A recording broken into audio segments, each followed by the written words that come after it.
Hello, I'm Al Seymour, Program Manager here at CITV, the Government of Bermuda television station. Here at CITV, we provide Bermuda and those who view our programming from overseas information on government programs, initiatives, cultural events, and programs of historical interest. It is with that background that we present to you a new and exciting television series called AIRWAVES. AIRWAVES will explore the development and growth of the broadcast industry in Bermuda. In this series, we will have conversations with persons who have worked in the industry, and we will also pay tribute to the many people that are no longer with us, but made significant contributions to the industry. Unfortunately, most of the thousands of feet of audio tape, 16mm film, videotape, and hundreds of television slides produced from the 1950s to the 90s no longer exist. Basically, it was impossible to store and archive any quantity of material due to space restrictions. The damp and humid climate of Bermuda did the rest. However, from private collections and newspaper archives, we will attempt to paint a picture of a span of broadcasting history that began early in the 20th century. With that, we hope you enjoy AIRWAVES, a look at broadcasting in Bermuda.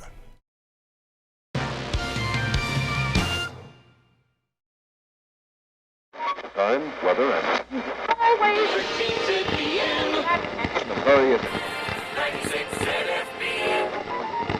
This is Radio VSB at 1450 at the top of the dial.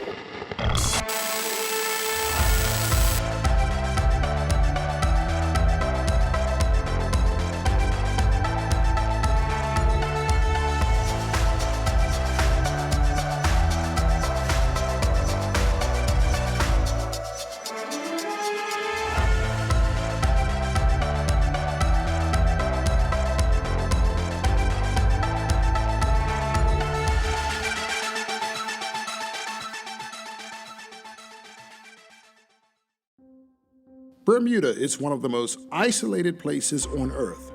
Before the age of electricity, it took weeks or months for outside information to reach the island. This all changed in 1908 with the introduction of a steady electricity supply.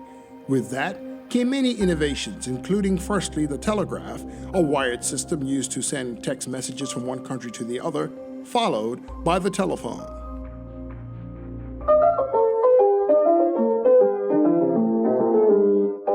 Radio in the United States began sporadically in the early 1900s, but soon regularly scheduled programs began to be broadcast with the opening in 1920 of station KDKA in Pittsburgh.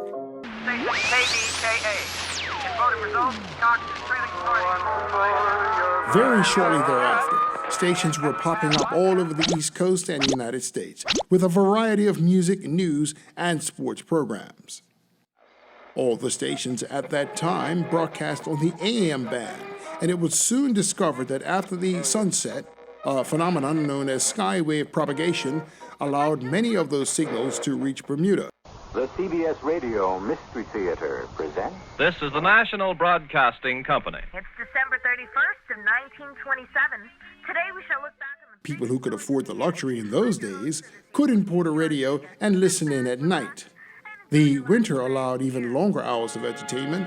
However, with sunrise, the signals faded to a quiet hiss.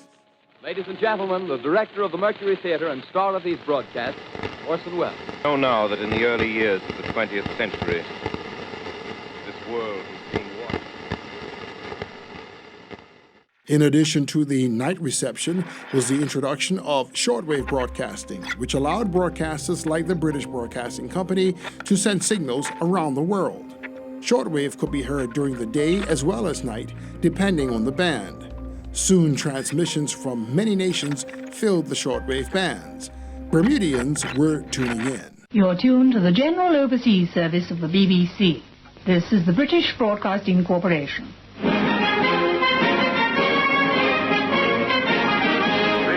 Voice of America, calling Europe. This is Radio Canada International, broadcasting to the south. This is the North American service of Radio Thailand, broadcasting from Bangkok on the frequency of 11.905 megahertz. Some would say that broadcasting in Bermuda officially began in the year 1930. During that year, a man named Thomas J. Watson opened Bermuda's first commercial radio station and the launch of the station marked the first time Bermudians heard a local voice over the airwaves. The station used the call letters TJW and was located above Mr. Watson's store on Front Street. Little is known about the frequency the station used and whether the entire island could receive the signal, but with the introduction of TJW radio, broadcasting was up and running in Bermuda. It is not known how long TJW operated. However, the second radio station to be established in Bermuda was set up in 1939 by the U.S. Armed Forces. The station, known as ZFA-3, operated out of the Walker Arcade building. World War II brought additional changes to Bermuda. In 1944, the American Armed Forces launched a new radio station, WXLQ. Information, news, music, and The station only had the power of 50 watts on AM 1240 and essentially catered to the personnel on the base. It closed in the year 1946 at the end of the war. American Forces Network Europe presents the Golden Record Gallery, a showcase of the most... Bermuda was not without radio for long. That same year, the Bermuda Broadcasting Company was inaugurated, opening ZBM-1. This is ZBM Radio 1240. We cover Bermuda. Transmitting on AM 1240, the same place on the dial as WXLQ. Radio was here to stay.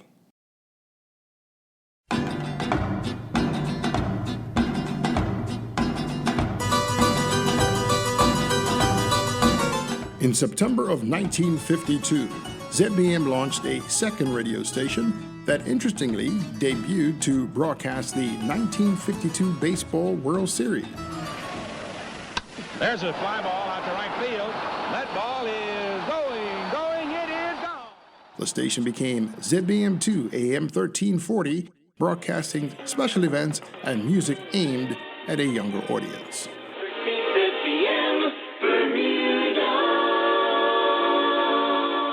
During the mid-1950s, things in the industry began to rapidly change. Television was already a reality in many parts of the world. The U.S. standardized their television system in 1953, the British and French around the same time. As with radio broadcasting, television broadcasting in Bermuda began, again, with the U.S. Armed Services. Interestingly, Thomas J. Watson was also involved in a special television, yes, television project in 1937 when Joe Louis fought heavyweight champion James Braddock on June 22nd in Chicago.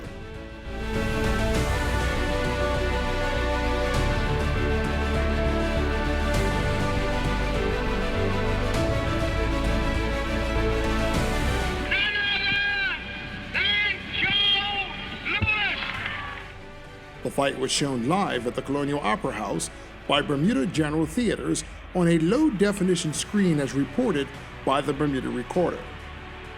Unfortunately, there is no record of what technology was used to get the fight from Chicago to Bermuda, but it could be argued that it was in fact the first live TV broadcast to Bermuda from overseas. The Kindley Air Force Base in St. David set up the first television service to provide entertainment and information for its personnel. The station's call letters were ZBK and went on the air in 1955 using VHF Channel 10.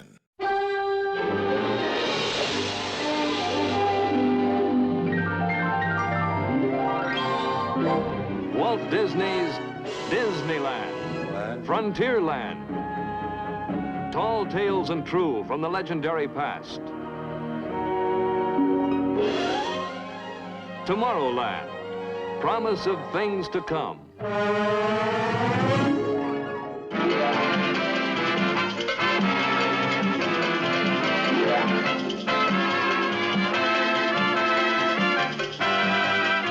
However, because the signal had to reach the Naval Annex in Southampton, there was no way engineers could prevent the signal from being received throughout most of Bermuda. Bermudians who had televisions began to tune in, mostly at night, by popping up makeshift outside antennas that they were not allowed to own at the time. ZBK would continue to broadcast television in Bermuda for the next 3 years, but not without intrigue and some controversy involving signal reception. There were also rumblings in the House of Assembly as to how Bermuda should have television and who should provide it. Nevertheless, ZBK remained on the air.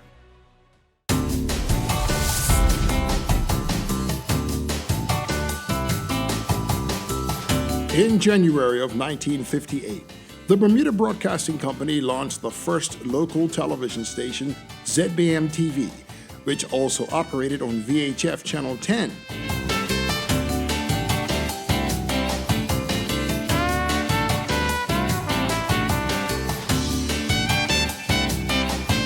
The television station operated out of the third floor of the building housing the ZBM radio stations on Pitts Bay Road. This marked the beginning of commercial television broadcasting in Bermuda. The transmitter antenna for the station was placed on the roof, having the power of 1,000 watts. Interestingly, the night before the station went live, the antenna was slightly damaged in high winds. Nevertheless, ZBM Channel 10 went on the air. Programs were obtained from U.S. television networks as well as Canada and the UK. There were also many local programs including news, sports, current events, and children's shows.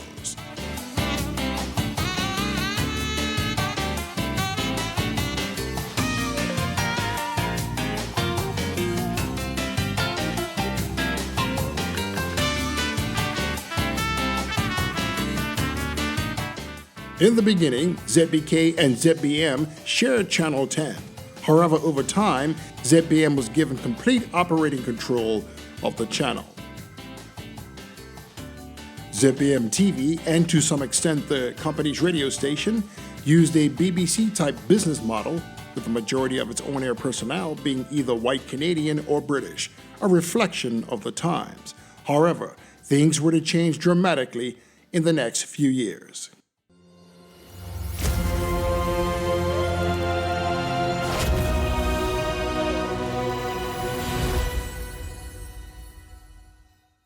The theater boycott of 1959 and the resulting desegregation of venues in Bermuda brought more change to the island's developing radio and television industry. Around that time, a young Bermudian electronics engineer who had extensive training with the Canadian Armed Forces returned home to Bermuda. With his return to Bermuda, Montague Shepard set about a plan to open a new broadcasting company. And in August of 1962, ZFB Radio was born under the umbrella of the Capital Broadcasting Company. ZFB Radio operated on AM 910, soon moving to AM 960. 96 ZFB. The music's on us, 96 ZFB. The music's on us, ZFB. The station operated in a small modified cottage on Barclay Road, and a whole new set of local personalities began to hit the airwaves.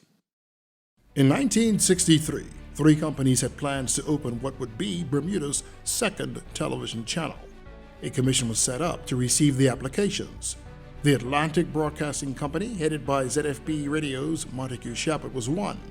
Bermuda Broadcasting Company, operators of ZBM TV 10, and a third, Teleradio Company, headed by Eugene Woods. Mr. Woods was a television engineer that worked with the Kinley Air Force-based TV station ZBK that introduced television to Bermuda. In the end, the Butterfield Commission, as it was named, granted the license to Montague Shepard's Atlantic Broadcasting Company. With the acquisition of the television license, Atlantic Broadcasting began the preparation for the new television channel. The decision was made to renovate an existing property on the North Shore in Devonshire. Capital Broadcasting's ZFB Radio and Atlantic's television station would operate under one roof, the 2 companies eventually becoming one under Capital Broadcasting. During the same period, the Bermuda Broadcasting Company moved to a new purpose-built facility at Fort Hill in Devonshire.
In August of 1965, after an extensive 3 years of preparation, ZFB television went on the air on VHF Channel 8.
ZFB TV Channel 8. With the competition naturally came innovation. ZFB introduced the first sound-on-film camera that brought a new dimension to news presentation. ZBM soon followed, and with 2 separate local evening newscasts, Bermuda was way ahead of many comparable communities in the world at that time. ZBM and ZFB were also the only stations outside the territorial United States to become U.S. network affiliates, ZBM with CBS and ZFB with ABC. The 2 stations also had various syndicated programs from NBC and BBC in London. All international television shows were aired on a weekly delayed basis, as films and tapes had to be shipped in. Major international news events were seen roughly 24 hours later, as news films were flown in daily. The mid to late 1960s saw the introduction of television soap operas to Bermuda, Bermudians dubbing them stories. Radio soaps began airing in Bermuda in the 1950s through to the 1970s. Love of Life, the exciting story of Vanessa Day. You've made up your mind, Trudy, that the only reason Ross Bowling hasn't asked you to marry him. Portia Faces Life. The story of a courageous and beautiful woman. Both stations initially airing soaps in the early evening, later moving to afternoon time slots.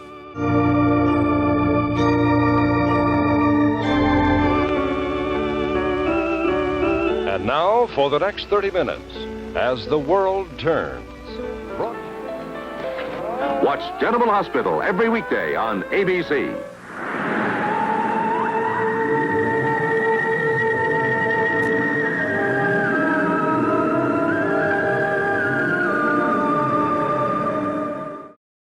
The advent of television in Bermuda gave local youngsters the chance to view films and programs aimed at them for the first time without going to local theaters.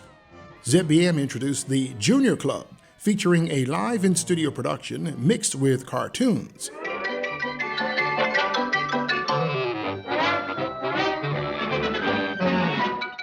Both stations sprinkled their schedules with children's programming from the US and the UK. 3, 2, 1. However, in 1967, ZFB was the first to mirror the US TV model, introducing a block of Saturday morning cartoons to Bermuda children.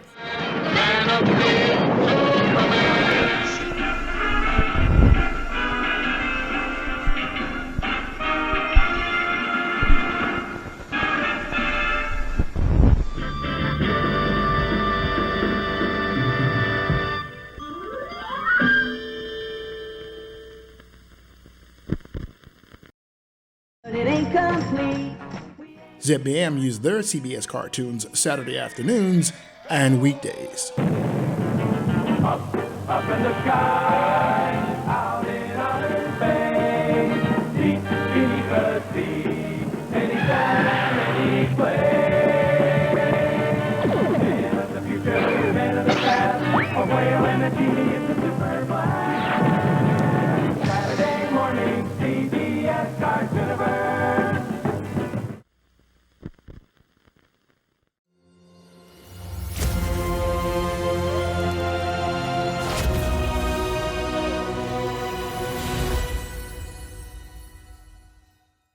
The Ministry of Public Works is reminding residents about some important recycling information.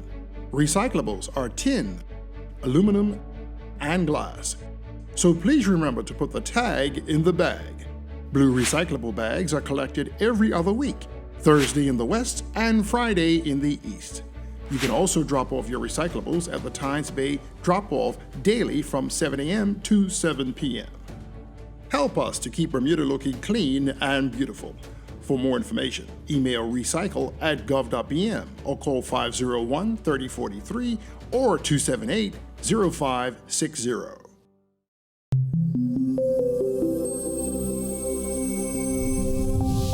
CITV Channel 2.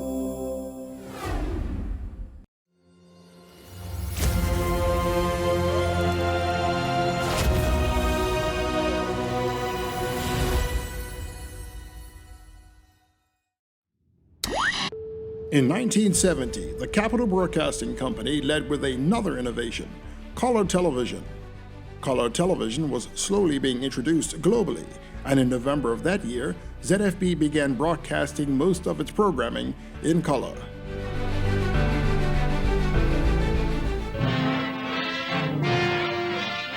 This is an ABC color presentation.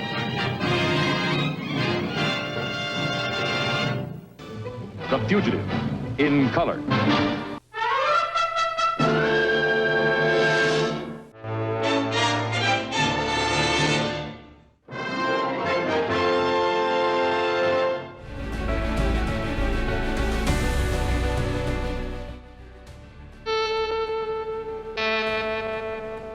CBS presents this program in color.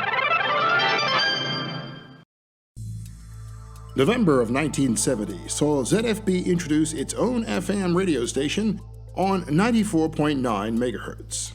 Do your thing in Bermuda with ZFB-FM. It's 28 minutes past 2 o'clock. Miramar Restaurant on the South Shore Road in Warwick invites you to a seafood treat. Choose your favorite seafood from their extensive seafood specialties menu. At the Miramar Restaurant, phone 20890 and make your reservation. Live it up in Bermuda with ZFB-FM. It's 3:30. FM radio was introduced to Bermuda back in August of 1962 by the Bermuda Broadcasting Company on FM 89.1 within a few weeks of the opening of ZFB-AM. For the islands of Bermuda, FM ZBM 89. Hit parade. Quality Motors buy and sell used cars. Phone 25923 today. Everything you'll need for a fun-filled summer is available at the Outdoor Living Center. Patio furniture, lawn furniture, umbrellas, citronella candles. Everything for making outdoor living more enjoyable. ZBM 89 weather for Bermuda. Partly sunny with a chance of isolated showers. You're listening to FM ZBM 89 Bermuda. FM radio technology is far superior to traditional AM radio in overall sound fidelity and was not affected by electrical static or weather conditions. Both FM stations employed adult formats, ZBM with a top 40 and ZFB with an easy listening format. Live announcers and local programming remained on AM due to simple numbers. There were more AM radios in homes and cars than FM. Live FM local broadcasting would have to wait another 25 years. Worthy of note is that during the decade of the 1960s, both broadcasting companies became of age, introducing and producing a multitude of radio and television programs, including news, live sports, current events, music, and any other items of interest that any other comparable broadcast entities in the world would have done at the time.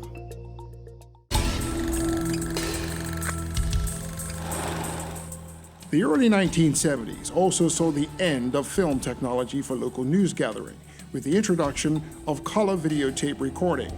Videotape technology also allowed the stations to record local programming for replay later.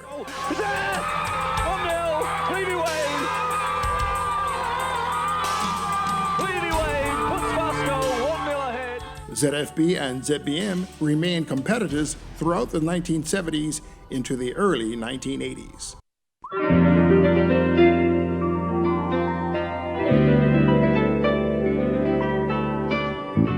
In 1977, local viewers were introduced to the first early morning television program with the launch by ZFB Channel 8 of Good Morning Bermuda, produced and hosted by Marlene Butterfield and Winston J.R. Jones. The live morning variety program with a catchy theme song featured local guests and inserts from the ABC Good Morning America program. From New York, Hollywood, the nation, Washington, and the world. Good morning, America. Good morning. I'm David Hartman with Sandy Hill. It's August 7th. It's Monday. Good morning, Sandy.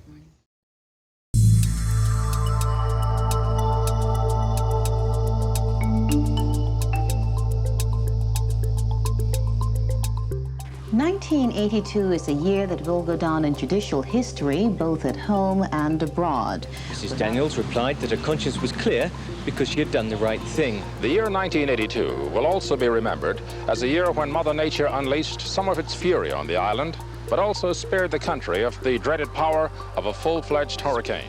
In August, Hill met his toughest ever opponent, top American Tony Tubbs. Two real good handlers, and he's backed uphill. He's got him in some trouble here in round one. Tubbs wildly swinging, but he is landing some of those, and Hill trying to cover up over there is pinned in the corner. Hill is making a big mistake. It made the decision makers stand up and take notice, which led to the imposition of a moratorium on subdivision of land, one that has been since which extended into the new year.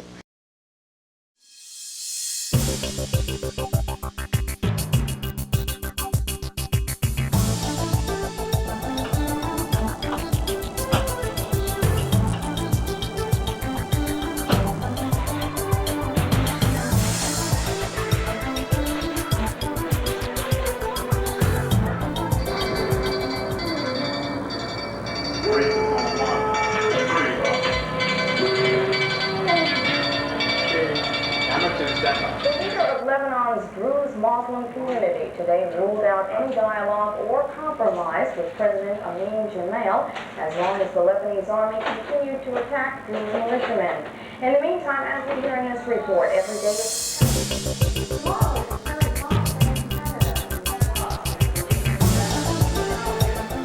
5 minutes after 10 with 96 Radio, that's what's calling over on each show. Crime pays on this Saturday morning. The hits, and then sounded back there with Laura Brannigan says she's taken us in the dark. 702, bring him back to the ground.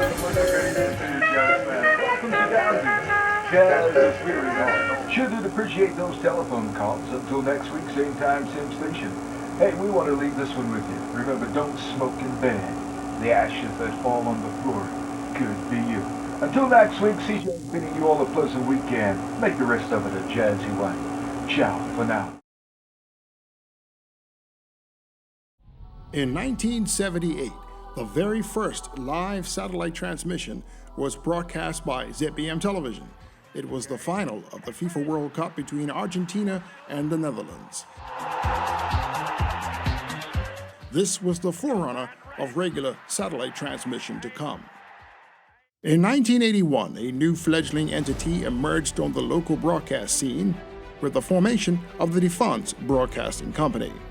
The company launched VSB Radio, operating on AM 1450.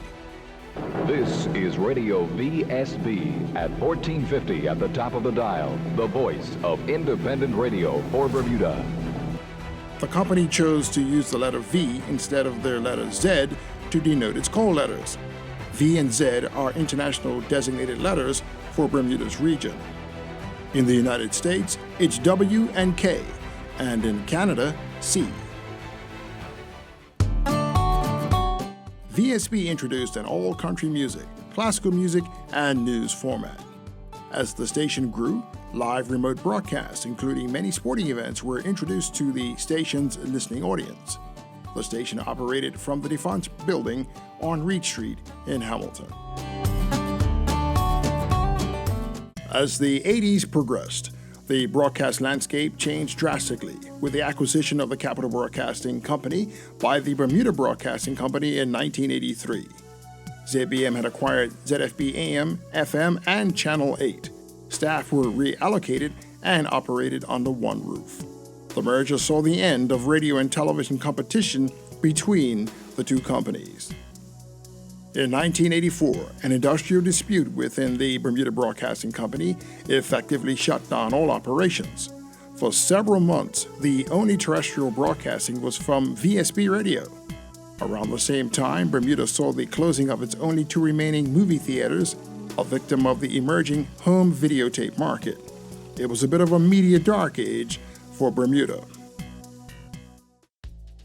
When Bermuda Broadcasting reopened, much had changed.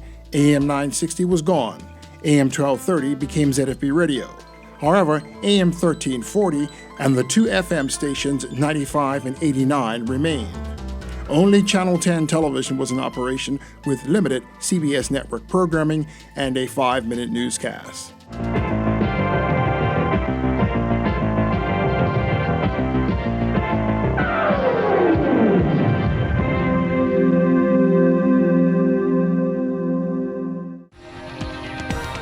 As time progressed, ZBM was back to a full half-hour newscast and looking to revive ZFB. In 1987, the Bermuda government reallocated the VHF channels, making channels 7, 9, 11, and 13 available for terrestrial broadcast. In 1988, the Bermuda Broadcasting Company moved ZBM 10 to 9 and reopened ZFB television on Channel 7, leaving 11 and 13 for any other possible stations.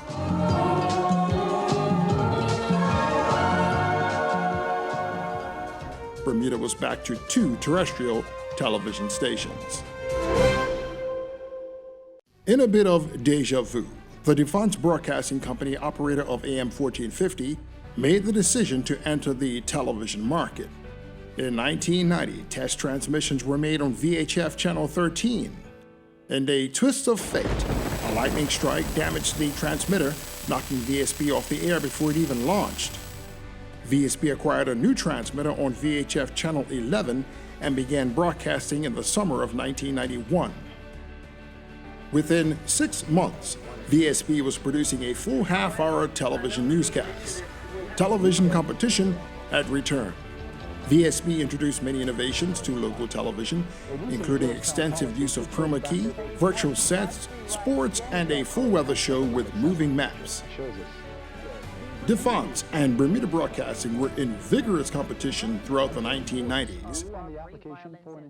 Defense Broadcasting would go on to launch AM 1160, Bermuda Visitor Service Radio, the station later becoming the local broadcaster of the BBC World Service from London, at the time only available on shortwave radio.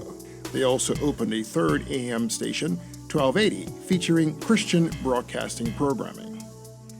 On the radio scene in the mid-90s, the Bermuda Broadcasting Company launched a new radio station on the OFM 94.5 license. The new station was branded Power 95 with an urban R&B format. It was the first time local announcers hit the FM airways, and it was here to stay. That was soon followed by a new Defense Broadcasting FM station, Mix 106 FM, with a full mixture of R&B, pop, light rock, and reggae. In July of 2004, a new radio broadcasting company was formed. Inter-Island Communications launched Hot 1075, an FM station that would directly compete with Power 95. It had its roots in veteran Bermudian announcer Elroy R.C. Smith, who was with ZFB 960 back in the 70s. In 2007, the company launched a second station, Magic 102.7 FM, with classic R&B and music aimed at a mature audience. Both stations offered various talk show programs. Bermuda Broadcasting would move AM 1340's programming over to FM 89. And with that came the end of both the Bermuda Broadcasting Company's AM stations. In 2005, Bermuda got its own jazz station with the forming of LTT Broadcasting. The station's call sign was KJazz FM and was located on 98.1. In 2010, the station changed owners and became WRVF, a new station broadcasting on 98.3 FM with an all-reggae format. As the year 2009 approached, other changes were on the horizon for television broadcasters. One was high-definition TV, and the other was digital broadcasting. The change to high definition is comparable to the change from black and white to color in that it made all existing television technology obsolete. Beginning in the United States, governments began to reallocate all the old analog VHF channels 2 to 13 to broadband services. Broadcast television channels were moved to the UHF spectrum. In Bermuda, both ZBM and VSB had aging analog equipment, but continued to broadcast on analog channels 7, 9, and 11. VSB TV 11 would continue to broadcast analog television until August of 2014. However, the company soon shut down the television side of its business as it found it too costly to upgrade the station's analog equipment and transmitter to the new digital high-definition formats. The company soon wound down its operations with the closing of radio stations Mix 106 FM, AM 1450, AM 1160, and finally AM 1280. In 2016, both ZBM and ZFB were knocked off the air by a lightning strike that destroyed both stations' analog transmitters. The stations would later replace their damaged transmitters with new digital high-definition ones, along with a complete digital infrastructure makeover. In April of 2012, a new broadcast company, Harper Digital, introduced a new radio station, Vibe 103 FM, giving Bermuda another FM radio station which delivered high-energy party-style music, local music, and some classic R&B. In 2015, the Bermuda Broadcasting Company launched a new religious FM station, Inspire FM.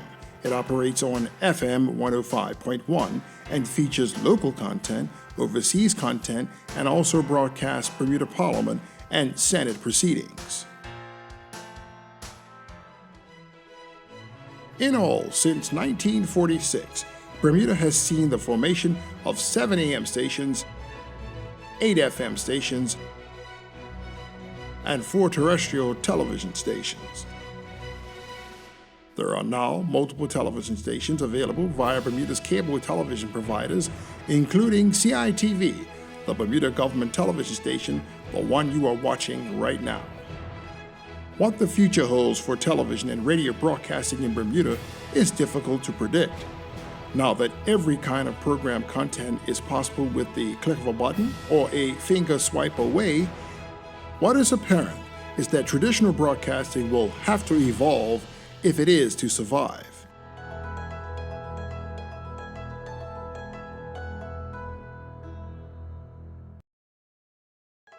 So we come from the 20th century now to the 21st century. We hope you've enjoyed this edition of Airwaves.